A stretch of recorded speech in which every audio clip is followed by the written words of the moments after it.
तो इस एपिसोड की स्टार्टिंग लेडी बॉस को दिखाने से होती है। ये वही है जिसने पिछले पार्ट में सून को ठिकाने लगाने के लिए 2 आदमियों को भेजा था, लेकिन क्योंकि वो लोग मिशन कंप्लीट नहीं कर पाए इसलिए लेडी बॉस काफी ज्यादा गुस्से में थी, जिसके चलते वो अपने एक आदमी को ठिकाने लगा देती है और शेडो किल का ऑर्डर इशू करती है। ये सुनने के बाद वहाँ पर बैठा एक आदमी पूछता है कि शेडो किल ऑर्डर प्राइमरी लोगों के लिए यूज किया जाता है, इसका यहाँ पर कोई काम नहीं है। अब यह सुनने के बाद लेडी बॉस की आंखें गुस्से से लाल हो जाती हैं, जिसे देखकर सब लोग शेडो किल ऑर्डर इशू करने के लिए मान जाते हैं।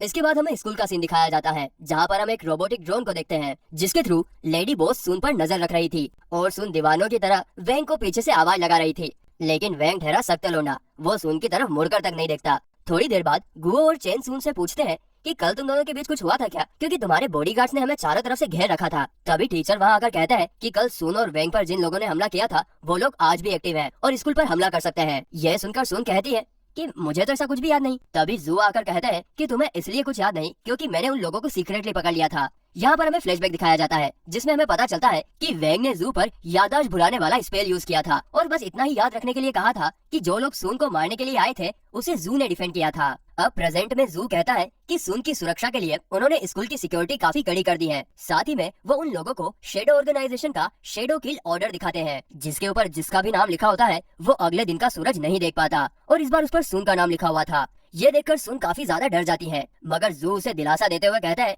कि मेरे होते हुए तुम्हारा कोई बाल भी बाका नहीं कर सकता। इसके बाद जू सभी को अपने ऑफिस लेकर जाते हैं और रास्ते में जाते हुए कहते हैं कि स्कूल की सुरक्षा इतनी कड़ी है कि उनकी परमिशन के बिना वहाँ पर एक मक्खी तक नहीं आ सकती। तभी वहाँ पर एक मक्खी आ जाती है, जिसे देखकर जू के स्नाइपर उसे मार गिराती है। हम देखते हैं कि ये वही रोबोट ड्रोन था जिसके थ्रू लेडी बॉस उन लोगों पर नजर रख रही थी। अब लेडी बॉस ने उन लोगों की सारी बातें सुन ली थी, इसीलिए वो तुरंत शेडो किल ऑर्डर को एग्जीक्यूट करने के लिए कहती है। इसके चलते स्कूल की जमीन फाड़ कर हैमरमैन बाहर निकलता है, जो कि काफी आसानी से स्कूल में तैनात गार्ड्स को ठिकाने लगा रहा था। जैसे हम चाय में पड़ी मक्खी को निकाल फेंकते हैं, ठीक वैसे ही। और ये सब कैमरे के जरिए जू और टीचर देख रहे थे, जिसे देखकर टीचर वैंग और सभी को कहते हैं कि जब तक जू और मैं यहाँ पर है तब तक तुम लोगों को कुछ नहीं होगा। लेकिन ये चारों वहाँ पर ऐसे बैठे थे जैसे वो लोग बाहर पिकनिक मनाने के लिए आए हो। वो लोग ग्रुप में एक दूसरे के साथ चैटिंग कर रहे थे, तो टीचर उसी ग्रुप में मैसेज करके उन्हें सिचुएशन की गंभीरता समझाता है। इसके बाद टीचर कॉरिडोर में तैनात रॉयल गार्ड्स को हमले के बारे में बताते हैं, जिस पर गार्ड एटीट्यूड में कहते हैं कि हम एलाइट गार्ड्स हैं और कोई हम पर हमला करने की जरूरत नहीं करेंगे। लेकिन तभी शेडो किल ऑर्डर का सेकंड मेंबर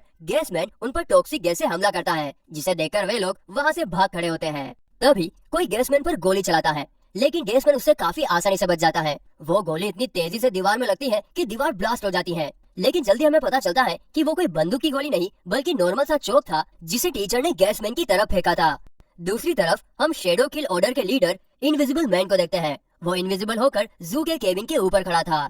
इस तरफ वैंग को नूडल्स पर चल रहे ऑफर के बारे में पता चलता है, तो वो कुछ नूडल्स के पैकेट ऑर्डर करता है, जो कि 15 मिनट में डिलीवर होने वाले थे। यह देखकर कमरे में मौजूद सभी लोग हैरान हो जाते हैं कि वैंग इतनी खतरनाक सिचुएशन में भी नूडल्स के बारे में सोच रहा है। इधर गैसमैन अपने वेपन से टीचर पर कई हमले करता है, लेकिन टीचर उन सब हमलों से आसानी से बच रहे थे। लेकिन जब वो अगली बार टीचर पर हमला करता है, तब उसके वेपन्स बड़े होकर टीचर को घेर लेते हैं, जिससे वहाँ पर एक बड़ा धमाका होता है। लेकिन जल्द ही उसे पता चलता है कि टीचर ने उसके इस हमले को भी अपनी स्पिरिचुअल फोर्स से रोक लिया था। ये देखकर गैसमैन घबरा जाता है और पॉइजन गैस का यूज करके वहाँ से भागने की कोशिश करता है। दूसरी तरफ वैंग को अपने नूडल्स के पैकेट आने का मैसेज आता है, तो वो उसे बाहर लेने के लिए जाता है। इधर गैसमैन भागते हुए अचानक से दरवाजे से टकराकर नीचे गिर जाता है और जिसने दरवाजा खोला था वो और कोई नहीं बल्कि वैंग था, जो डिलीवरी लेने के लिए जा रहा था। आगे वो गैसमैन को सॉरी बोलकर वहाँ से निकल जाता है।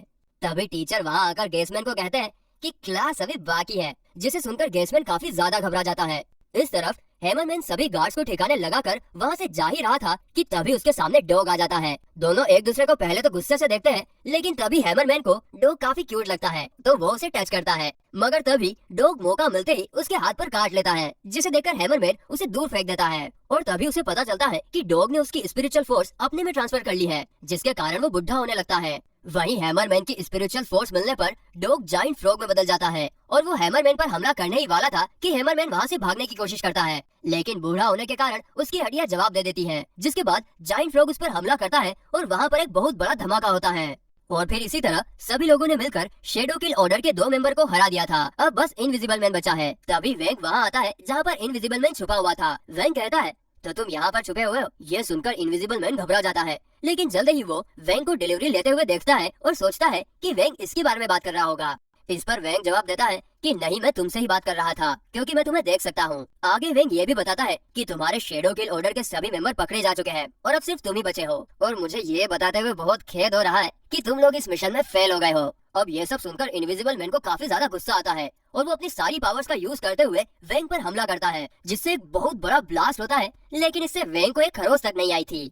ये देखकर इनविजिबल मैन हैरान रह जाता है कि किसी की इतनी खतरनाक स्पिरिचुअल फोर्स कैसे हो सकती है। इसके बाद जू वहाँ पर आता है और वेंग उस पर याददाश्त भुलाने की स्पेल यूज करता है और कहता है कि सारे असैसिन्स को मैंने नहीं बल्कि तुमने हराया है। इसके बाद सुन, गुओ और चेन वहाँ पर आते हैं।